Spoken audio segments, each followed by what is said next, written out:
yang saya kasih di dalam Tuhan kita Yesus Kristus, tema besar kita yang sudah ditetapkan oleh PGI, yaitu kemuliaan bagi Allah dan damai sejahtera di bumi. Kemarin Natal Gereja tanggal 10 itu juga kita dibahas masalah ini, dan hari ini lagi saya mau bahas lagi. Ya, saya merasa bahwa tema ini sangat menarik sekali ya, bahwa dikatakan di situ kemuliaan bagi Allah dan damai sejahtera di bumi. Ini yang terambil dari Lukas pasal 2 ayat 14. Tetapi saya mau mengajak Bapak Ibu semua pagi hari ini, kita akan buka Lukas pasal 2 itu. Kita mulai belajar dari pasal 4 pasal yang kedua ayat yang ke-8 tentang gembala-gembala. Mari Bapak Ibu, Lukas pasal 2 ayat yang ke-8 sampai yang ke-20 tentang gembala-gembala. Nanti saya ayat yang ke-8, Bapak Ibu ayat yang ke-9. Kita bersaut-sautan bersama-sama. Bagi yang tidak mau Alkitab, ada di layar. Nah, mari kita bangkit berdiri untuk menyambut firman Tuhan dalam bentuk gembala-gembala. Saya ke-8, Bapak Ibu ayat ke-9. Di daerah itu ada gembala-gembala yang tinggal di padang menjaga kawanan ternak mereka pada waktu malam. Ayat 9, Bapak Ibu.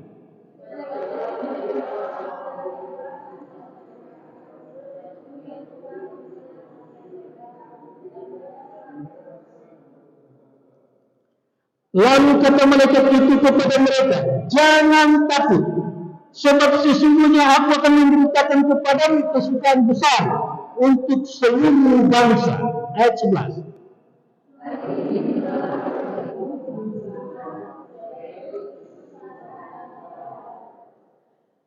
Dan inilah tandanya bagimu, kamu akan mencintai seorang bayi dibungkus dengan lampu dan terbaring di dalam palungnya.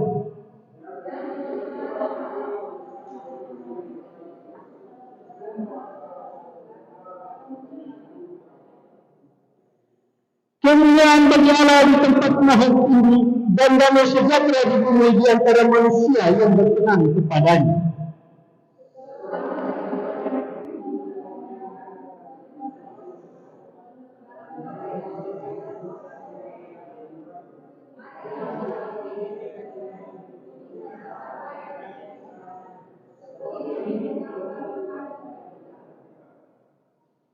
Lalu mereka cepat-cepat berangkat dan mencintai Maria, Yusuf dan bayi itu yang sedang berbaring di dalam palungnya. Ayat 17 seperti itu.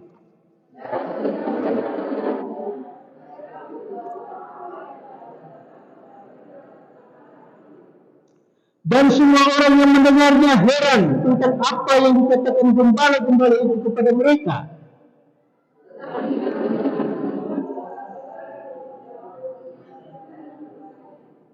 Oke, kita baca bersama-sama ayat yang ke-20 bersama-sama dalam hitungan yang ketiga. 1, 2, dan 3. Maka kembalilah gembala-gembala itu sambil memuji dan memuliakan Allah, karena segala sesuatu yang mereka dengar dan mereka lihat semuanya sesuai dengan apa yang telah dikatakan kepada mereka. Silakan duduk Bapak Ibu. Kemuliaan bagi Allah dan damai sejahtera di bumi. Bapak Ibu dan saudara yang saya kasih di dalam Tuhan kita Yesus Kristus. Kalau kita melihat dari pasal yang kedua ini, menceritakan tentang awal kehidupan Tuhan Yesus di bumi. Dan tidak lama setelah Yesus lahir, seorang malaikat menemui para gembala yang tinggal di tempat terbuka, yang sedang menjaga kawanan mereka di malam hari. Malaikat itu menyampaikan kabar baik tentang sukacita besar kepada gembala itu. Dia mengatakan, hari ini di kota Daud telah lahir bagi kalian seorang penyelamat. Dia adalah Yesus Tuhan. Bapak Ibu dan saudara yang saya kasih dalam Tuhan kita Yesus Kristus.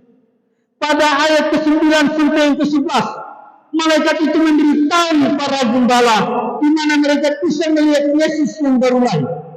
Lalu para gembala itu melihat sekumpulan besar malaikat memuji Allah. Setibanya di Bethlehem, para gembala itu bertemu dengan Maria, bahkan Yusuf dan bayi itu. Dan para gembala itu menceritakan hal yang luar biasa, yang baru saja mereka mendengar, yang baru saja mereka melihat. Lalu mereka kembali kepada sambil memuji dan memuliakan Allah. Karena semua mereka, apa yang mereka lihat, yang mereka dengar, mereka menyampaikan kepada semua. Bapak, Ibu, dan Saudara yang saya kasih di dalam Tuhan kita Yesus Kristus. Kalau kita lihat lagi dalam Lukas pasal yang kedua, di dalam terjemahan yang lain, saya mengutip beberapa dari Alkitab terjemahan bahasa Indonesia masa kini, yang lain itu berbunyi demikian. Terpujilah Allah di langit yang tinggi, yang di atas bumi, sejahteralah manusia yang menyenangkan hati Tuhan. Nah, kalau kita lihat dalam komunikasi Kristen, yayasannya, kitab suci komunitas Kristen itu, dia berkata demikian, kemuliaan kepada Allah di tempat yang maha tinggi, dan damai di bumi di antara manusia yang berkenan kepadanya. Sedangkan kalau kita lihat dalam terjemahan lain, terjemahan lamanya, dia berkata, segala kemuliaan bagi Allah di tempat yang maha tinggi, dan sejahtera di atas bumi di antara orang yang diperkenankannya. Bapak, Ibu, dan Saudara yang saya kasih dalam Tuhan kita Yesus Kristus, kelahiran dan kedatangan Yesus ke dalam dunia sia-sia jika tidak ada orang yang mendengarkannya, tidak ada orang yang tahu, maka kelahiran Yesus akan menjadi sia-sia. Oleh sebab itu malaikat datang dan memberitakan itu kepada para gembala. Allah mengutus malaikat untuk memberitahukan kepada para gembala. Tetapi mengapa malaikat memberitakan hal itu hanya kepada para gembala? Mengapa tidak kepada seluruh dunia? Pertanyaan itu. Kenapa malaikat hanya memberitakan kepada para gembala, tidak kepada para seluruh dunia? Mengapa? Nah, kalau kita lihat di sini, ini jelas bahwa Allah menghendaki manusia yang harus memberitakan Injil, bukan malaikat. Sebagai pemberita Injil, Allah menghendaki gembala ini yang sudah mendengar berita ini harus meneruskan kepada orang lain. Nah, Bapak, Ibu, dan Saudara yang saya kasih dalam Tuhan kita Yesus, mari kita perhatikan kata-kata, aku memberitakan kepadamu kesukaan besar untuk seluruh bangsa. Jadi, sekalipun Injil ini pertama kali diberitakan kepada mereka, Injil itu bukan hanya diberitakan kepada mereka sendiri, tetapi Injil ini harus diberitakan oleh mereka sendiri kepada orang lain, bukan malaikat. Nah, pertanyaan, apakah saya dan Bapak Ibu sudah menyampaikan berita ini kepada semua orang? Nah, Bapak Ibu dan Saudara yang saya kasih di dalam Tuhan kita Yesus Kristus. Nah, pada zaman itu, gembala adalah sesuatu orang yang sangat rendah dan hina. Jadi, seorang gembala itu pada zaman itu adalah salah satu pekerjaan yang hina. Pekerjaan yang orang tidak menganggap, ya, kalau seorang gembala itu. Makanya orang-orang gembala itu, mereka itu tidak pernah, orang-orang Yahudi tidak pernah memakai gembala itu menjadi saksi di dalam pengadilan. Kenapa? Karena mereka menganggap itu gembala domba itu adalah orang yang hina, orang miskin, orang yang sulit. Ya, jadi mereka tidak dianggap di situ. Nah, itu pada zaman itu, ya. Jadi kita bisa lihat faktanya bahwa pada zaman itu mereka tidak diperbolehkan memberikan kesaksian, ya, di dalam pengadilan. Tetapi kepada mereka inilah diberitakan Injil untuk pertama kali. Mengapa? Mengapa mereka harus memberitakan Injil kepada seorang gembala ini, bukan kepada orang-orang kaya? Karena Tuhan punya tujuan, mau menghancurkan itu kesombongan. Makanya dia datang mau memberitakan kepada para gembala yang dianggap sepele. Jadi Natal itu datang untuk menghancurkan kesombongan di dalam diri kita. Karena dia datang dengan rendah. bukan menjadi orang yang hebat, yang lahir di hotel atau di rumah sakit, tapi di kandang. Jadi Natal itu adalah membawa sebuah kesederhanaan di dalam kita. Dan Bapak Ibu dan Saudara, bahwa di sini malaikat datang memberitakan kepada pengadilan, karena Allah memakai orang rendah, orang yang bodoh, ya, untuk menghancurkan kesombongan dunia ini. Nah, kalau Bapak Ibu lihat di dalam 1 Korintus, coba buka di dalam 1 Korintus. Dalam 1 Korintus pasal 1 ayat 25.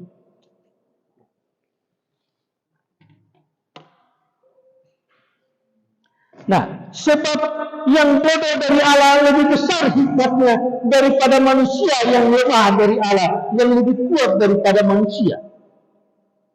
Ini menghancurkan, ya, kesombongan itu. Jadi Allah lebih memaki suka orang memaki orang yang bodoh. Untuk apa? Untuk nama Tuhan dimuliakan. Nah, kita buka lagi di dalam 1 Korintus pasal 2. 1 Korintus pasal 2 ayat 4 dan 5. 1 Korintus pasal 2 ayat 4 dan 5. Baiklah perkataanku maupun pemberitaanku tidak kusampaikan dengan kata-kata hikmat yang meyakinkan, tetapi dengan keyakinan akan kekuatan roh. Next. Supaya iman kamu jangan bergantung pada hikmat manusia, tetapi pada kekuatan Allah. Bapak Ibu dan Saudara yang saya kasihi, di sini kita dapat belajar 2 hal penting di dalam kehidupan dalam menghadapi Natal pada tahun ini. Jangan kita diajarkan sini, jangan kita hanya mau belajar dari orang pintar yang kita lihat secara pintar secara dunia, tetapi mari kita belajar, ya, dari orang yang hina juga, orang yang tidak punya pendidikan juga. Kadang-kala kita merasa bahwa orang yang ilmunya yang lebih tinggi, yang belajar lebih tinggi, maka dia yang paling hebat. Tidak seperti itu. Nah, di sini apa? Mau mengajarkan kita untuk supaya kita jangan menjadi sombong. Ya, Bapak Ibu dan Saudara yang saya kasih di dalam Tuhan kita Yesus Kristus. Ketika kita sudah memiliki titel yang tinggi, dan kadang-kala kita tidak mau belajar lagi dari orang yang pendidikannya lebih di bawah kita. Tetapi Yesus mau mengajarkan kepada kita bahwa berita Injil itu disampaikan kepada para gembala yang tidak orang yang hina saat itu, tetapi Tuhan mau memakai mereka untuk nama dan kemuliaan Tuhan. Jadi apa artinya tanda kehadiran Yesus di dalam dunia? Untuk menghancurkan kesombongan di dalam diri kita. Itu maksudnya. Jadi belajarlah dari orang yang lebih rendah daripada kita. Kadang-kadang kita lebih sombong, ya, tidak mau, lalu merasa diri sudah hebat baca ini Alkitab, sudah pendidikan yang lebih tinggi, itu sudah tidak mau diajar lagi. Kadang-kadang memberi pengajaran-pengajaran yang merasa kadang-kadang lebih menyimpang. Bapak Ibu bayangkan orang-orang yang menyimpang itu, kebanyakan orang-orang yang mengerti betul-betul firman Tuhan, yang belajar lebih tinggi, tapi pada akhirnya mereka meninggalkan Yesus. Di sini kita bisa melihat bahwa Tuhan bisa memakai orang yang dianggap rendah di dalam dunia untuk dipakai untuk kemuliaan nama Tuhan. Bapak Ibu dan Saudara yang saya kasih dalam Tuhan kita Yesus, ya. Hari ini malaikat yang datang yang memberitahu kepada para gembala itu bahwa telah datang, telah lahir seorang raja, ya, seorang penyelamat bagi kita, bagi saya dan Bapak Ibu Saudara sekalian. Bapak Ibu dan Saudara yang saya kasih dalam Tuhan kita Yesus Kristus, kalau kita adalah orang yang tidak berpendidikan tinggi, jangan kita menjadikan ini sebagai alasan bahwa saya tidak mau melayani Tuhan karena saya tidak sekolah, saya tidak mau melayani Tuhan karena saya tidak belajar teologi. Tidak. Tetapi Tuhan mau mengajarkan kita di sini bahwa pekerjaan ini adalah Tuhan melibatkan semua orang. Kita yang berada di dalam gereja ini harus bisa, supaya ada apa? Salah satu motivasi kita untuk kita terus belajar menggali firman Tuhan. Jadi kita juga harus berusaha keras untuk belajar firman Tuhan dengan serius. supaya setidaknya kita akan menjadi pandai di dalam hal rohani. Paling sedikit kita mengerti firman Tuhan, sehingga besok lusa kita bisa mengajarkan lagi kepada anak-anak. Bapak Ibu dan Saudara yang saya kasih dalam Tuhan kita, kalau kita tidak pernah mau menggali, mau belajar tentang firman Tuhan, apa yang kita bisa lakukan kepada anak cucu kita? Tidak ada. Oleh sebab itu pentingnya kita belajar firman Tuhan ini, supaya kita bisa wariskan lagi pengajaran ini kepada anak cucu kita. Bapak Ibu dan Saudara yang saya kasih di dalam Tuhan kita Yesus Kristus, berita Injil dari malaikat ini yang dikatakan dalam ayat 10 sampai yang ke-12 sampai yang ke-14, ada kesusahan besar dikatakan karena kelahiran juru selamat yang dikatakan ayat 10 dan 11. Di sini menunjukkan tanpa juru selamat tidak ada sukacita yang sejati. Sukacita yang sejati itu adalah ketika kita memiliki juru selamat itu.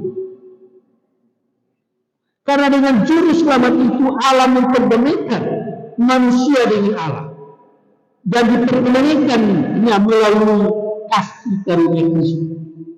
Kita semua memiliki sukacita yang kita alami ini, itu adalah pemberian dari Tuhan kepada kita. Kita bisa mencari sukacita di luar sana, tapi sukacita di dalam Kristus adalah yang bersifat semu, sementara. Tetapi sukacita yang Kristus berikan kepada kita adalah bersifat kekal. Penerapan bagi kita, apakah saya dan Bapak Ibu selalu hanya mencari kesenangan duniawi, atau kita mencari sukacita itu di dalam Kristus? Bapak Ibu dan Saudara yang saya kasih, hanya Yesus yang bisa memberikan sukacita yang sejati kepada saya dan Bapak Ibu. Kita yang sudah mempunyai keselamatan di dalam Kristus harusnya bersukacita. Sukacita ini harus bisa mengatasi semua persoalan hidup, baik itu masalah, penderitaan yang kita alami. Sebenarnya sukacita kedatangan Kristus ini harus bisa mampu menyalakan itu, menyalakan masalah kita. Nah, inilah sukacita yang berasal daripada Tuhan. Jangan karena tidak ada duit kita kehilangan sukacita. Kita ini sudah memperoleh keselamatan. Keselamatan ini kita sudah memperoleh.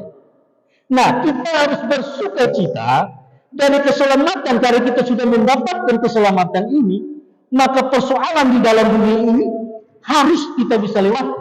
Kenapa? Karena kita ada sukacita yang berasal daripada Kristus. Itulah konsep sukacita yang besar, karena kita sudah memperoleh keselamatan. Bapak Ibu kalau punya banyak uang, tapi tidak punya keselamatan, mau buat apa? Mati masuk neraka, Bapak Ibu. Di surga Tuhan kita nggak laku. Nggak laku. Mohon maaf Bapak Ibu, uang rupiah ini saudara pergi ke Amerika sana, uang rupiah tidak laku. Yang laku dolar. Itu baru sesama di dunia. Ya. Saudara bawa uang saudara, tidak laku di sana. Apalagi saudara mau bawa uang saudara ke surga, tidak ada. Ada orang mati pulang bawa uang. Saudara yang mati bawa uang taruh di peti kubur saudara, 3 hari kemudian penjahat 3 kali uang kubur, ambil duitnya. Jadi makanya saya katakan bahwa sukacita yang berasal daripada Kristus jangan menyalahkan persoalan kita, karena kita sudah memperoleh keselamatan. Nah, ini yang dikatakan bahwa semua problem, semua penderitaan, mau penderitaan tidak ada uang, penderitaan dari penyakit, tapi hari ini telah lahir bagimu juru selamat. Nah, inilah sukacita besar yang kita peroleh. Ayat ke-12 mengatakan merupakan tanda yang diberikan oleh malaikat kepada mereka. Pemberian tanda itu dengan tujuan apa? Supaya mereka tidak keliru mendapat bayi yang lahir. Mengapa? Karena saat itu juga banyak bayi-bayi yang lahir. Tapi bayi yang membawa keselamatan itu adalah bayi yang diletakkan di dalam palungan. Itu ada di dalam. Jadi kalau kita bikin konsep Natal, Yesus lahir tidak di dalam palungan, berarti itu bukan Yesus. Yesus yang kita kenal lahir di palungan, ditaruh di dalam. Ini tanda kepada darah gembala. Pergi cari itu bayi yang dibungkus dengan lampin, yang ditaruh di dalam palungan. Karena saat itu juga banyak bayi-bayi yang lahir saat itu. Tapi Tuhan memberikan tanda, malaikat memberikan tanda, supaya apa? Supaya para gembala jangan salah, jangan keliru mendapatkan bayi. Ya. Supaya mereka percaya bahwa bayi yang ada dalam keadaan hina itu adalah Kristus, adalah anak Allah. Perlu diingat bahwa manusia cenderung menilai kita secara lahiriah dan jasmani. Tapi Yesus tidak. Ayat 14 dikatakan lagi sebagai tema kita. Kemuliaan bagi Allah di tempat yang maha tinggi. Jadi tujuan akhir dari Natal bukanlah sekadar keselamatan manusia, tetapi supaya melalui keselamatan itu manusia lalu memuliakan Allah. Karena itu kita harus, yang sudah diselamatkan ini, kita harus hidup memuliakan Allah.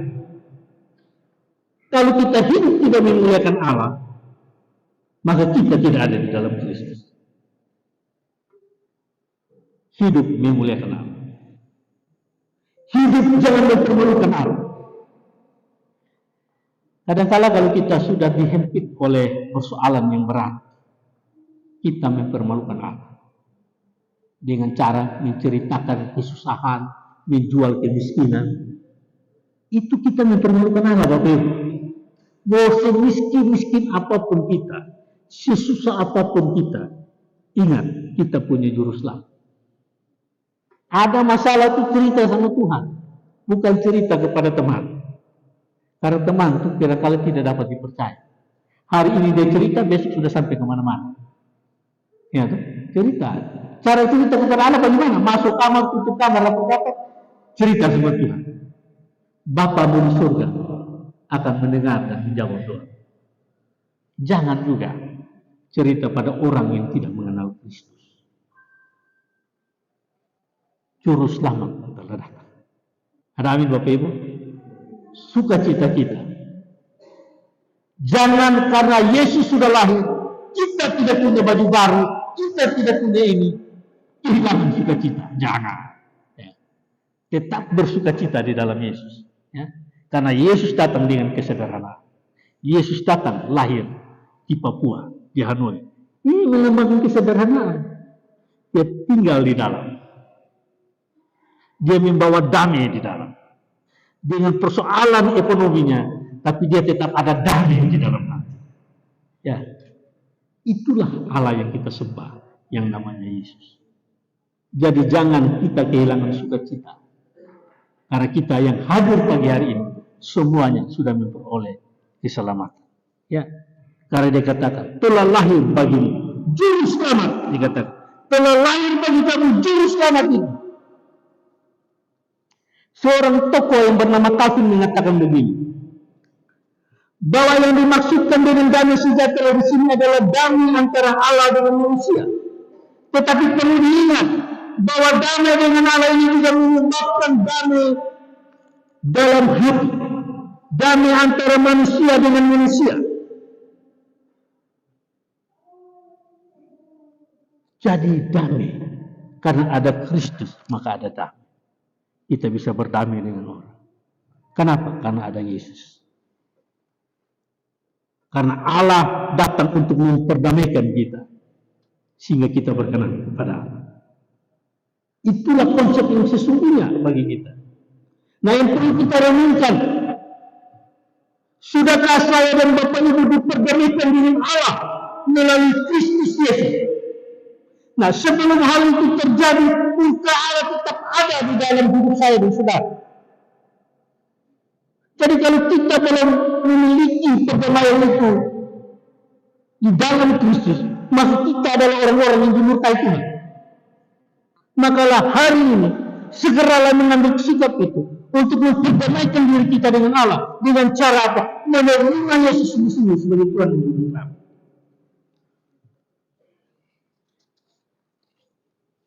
Bapak, Ibu, dan Saudara yang saya kasih di dalam Tuhan kita Yesus Kristus, yang dikatakan di sini. Nah, pertanyaannya, bagaimana tanggapan dari seorang gembala ketika mendengar berita itu dari malaikat, telah lahir bagimu Juru Selamat di kota Daud. Nah, kita bisa akan belajar bersama-sama dari ayat ke-15. Bagaimana tanggapan dari para gembala di ayat 15 dan 16? Dia katakan, setelah malaikat-malaikat itu meninggalkan mereka dan kembali ke surga, gembala-gembala itu berkata seorang kepada yang lain, marilah kita pergi ke Yerusalem untuk melihat apa yang terjadi di sana seperti yang diberitakan Tuhan kepada kita. Lalu mereka dikatakan, lalu mereka cepat-cepat berangkat dan menjumpai Maria dan Yusuf dan bayi itu yang sedang berbaring di dalam palungan.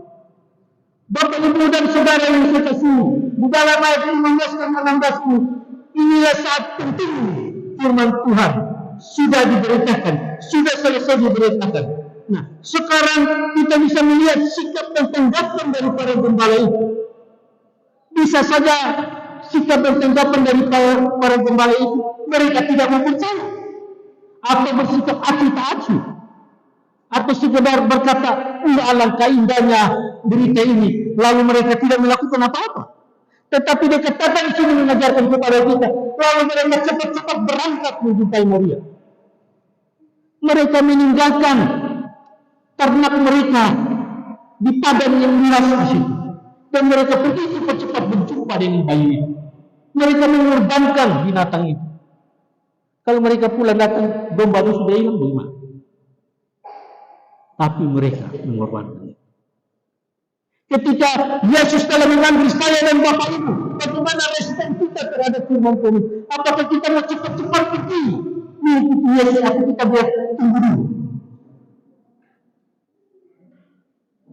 Kalau ketika Yesus memanggil kita, kemudian kita langsung merespon cepat-cepat itu, maka roh yang ada di dalam masih bernyala-nyala, masih semangat untuk mengikuti. Tapi kalau kita membiarkan api ini telah padam, kita sudah tidak semangat lagi. Inilah yang Yesus katakan kepada kita. Banyak orang Kristen, banyak orang percaya setelah mendengar firman Tuhan, ya, lalu mengambil sikap seperti ini. Tetapi kita belajar dari gembala ini. Mereka punya tanggapan yang serius, langsung pergi cepat-cepat di sana. Mereka menganggap bahwa kata-kata malaikat ini sebagai kata-kata Tuhan yang dikatakan di ayat 15b ini, seperti yang diberitakan Tuhan kepada kita. Nah, bagaimana kalau kita mendengarkan kata-kata gembala dari firman Tuhan? Apakah kata-kata gembala ini kita mau meresponnya dengan baik, langsung mengambilnya, atau kita membiarkan, nanti aja? Tetapi ini kata-kata Tuhan yang Tuhan berikan kepada kita. Bapak, Ibu, dan Saudara yang saya kasih di dalam Tuhan kita, respon kita kepada firman Tuhan, mari kita merespon seperti seorang gembala. Tanggapan dia langsung berangkat pergi. Mereka mentaati apa yang dikatakan malaikat kepada mereka. Yang kedua, mereka taat secara langsung. Ketika benar, mereka langsung taat dan pergi. Langsung pergi cari. Mereka tidak menunda.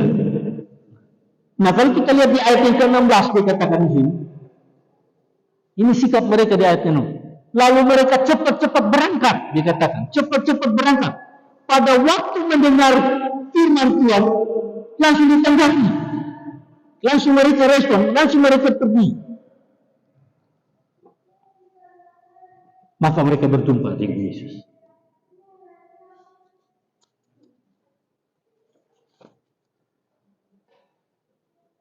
Kalau Tuhan sudah panggil melayani, langsung merespon. Jangan tunda. Kalau tunda semangatnya sudah hilang, sudah tidak akan jadi. Jadi ketika Tuhan panggil langsung datang. Langsung pergi, langsung melakukan hal itu. Jangan bilang nanti. Ada sebuah ilustrasi. Salah satu anak masih remaja, Tuhan panggil untuk melayani. Dia bilang, nanti masih muda, belum tahu apa-apa. Akhirnya berangkatlah, terus dia umurnya semakin hari makin bertambah, menjadi remaja. Tuhan panggil, jawabannya sama, nanti.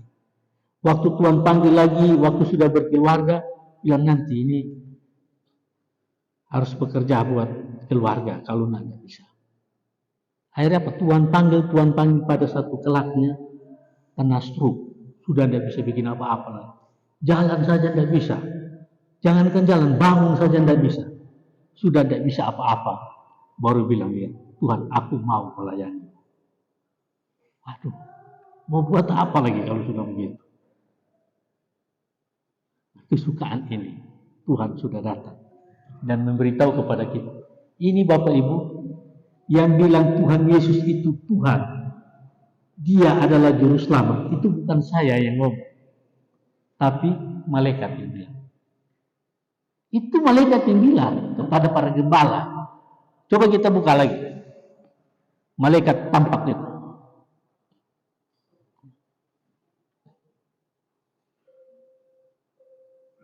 Setelah malaikat itu meninggal, sebelum ayat 8, 9. Bapak Ibu lihat itu perhatikan benar-benar. Ini bukan tiba-tiba berdirilah seorang malaikat Tuhan. Siapa ini? Malaikat Tuhan. Di dekat mereka dan kemuliaan Tuhan bersinar mengikuti mereka. Mereka sangat ketakutan. Next, ayat 10. Lalu kata malaikat itu kepada mereka, jangan takut, sebab sesungguhnya aku memberikan kepada kesukaan besar untuk seluruh bangsa. Next, 11. Hari ini telah lahir bagimu juru selamat. Siapa dia? Yaitu Kristus Tuhan di kota Daud. Itu Yesus Tuhan. Siapa yang bilang? Malaikat yang bilang. Kamu mau lebih percaya siapa? Lebih percaya malaikat atau lebih percaya manusia? Lebih percaya ke orang-orang gila di luar sana yang katakan Yesus bukan Tuhan? Tidak ada. Ini malaikat yang ngomong. Malaikat ini memiliki integritas yang bisa diukur. Kalau manusia kayak saya ngomong hari ini bisa ngomong A, besok bisa B. Tapi malaikat kalau ngomong tidak berbohong. Makanya dia kata, telah lahir bagi kamu juru selamat yaitu Kristus Tuhan di kota Daud. Next, yang ke-12. Dan inilah tandanya. Dikasih tanda supaya jangan salah jalan. Kamu akan menjumpai seorang bayi dibungkus dengan lampu dan dibaringkan di dalam palungan. Next, 13. Dan tiba-tiba tampaklah bersama dengan malaikat itu sejumlah besar bala tentara dari surga memuji Allah. Katanya, kemuliaan bagi Allah di tempat yang maha tinggi dan damai sejahtera di bumi di antara manusia yang berkenan kepadanya. Kita adalah orang-orang pilihan yang sudah berkenan di hadapan Tuhan, memperoleh keselamatan. Jadi, kedatangan Kristus hari Natal besok kita menyambut Dia. Kita telah memperoleh keselamatan itu, sukacita besar yang kita sudah dapat. Dan sukacita besar itu mengalahkan setiap persoalan hidup dalam hidup ini. Ada amin bagi ibu? Ada amin? Berikan sukacitamu bagi saudara-saudara di sebelah kiri dan kanan. Berikan senyuman yang manis. Engkau telah memperoleh keselamatan, sukacita besar yang engkau sudah dapat. Ya, ini sukacita. Dan mulai ada damai di hatiku. Damai di mana? Walaupun makan nasi sama ikan tunduk, ada sukacita besar di dalam hidup saya. Ada damai sejahtera. Ada amin? Iya. Biar makan nasi sama ikan tunduk, tapi ada sukacita besar di dalam hati. Ya. Ada damai di hati. Inilah damai sejahtera itu yang Tuhan berikan, yang berkenan kepada orang. Ya, bagi kita semua yang berkenan kepada Tuhan. Jadi, mari kita sambut Natal besok dengan sukacita besar. Ya, amin. Walaupun tidak ada baju baru, tapi sukacita mengalahkan baju baru itu. Ada amin. Walaupun tidak punya dompet, tidak punya uang, tapi sukacita mengalahkan tidak ada uang. Ada amin. Walaupun di rumah tidak ada kue, tapi sukacita mengalahkan rumah tidak ada kue. Ya, nah inilah sukacita besar yang kita dapat. Ya. Makanya saya datang dengan belangkon di sini. Ya, saya mau beritakan Injil bagi orang Jawa semua. Ya. Ya. Bagi pemilih Tuhan mau Pak Johanes, ya kan? Walaupun tidak ada siapa-siapa, tapi ada damai dan sukacita yang Tuhan berikan bagi kita. Bagi yang datang gereja, sukacita berlimpah-limpah. Pulanglah sampaikan berita ini bagi suami yang tidak datang, istri yang tidak datang, keluarga yang tidak datang. Saya telah dapat juru selamat yang telah lahir bagi saya hari ini. Ada amin? Beritakan itu bagi setiap siapapun engkau berjumpa di sana.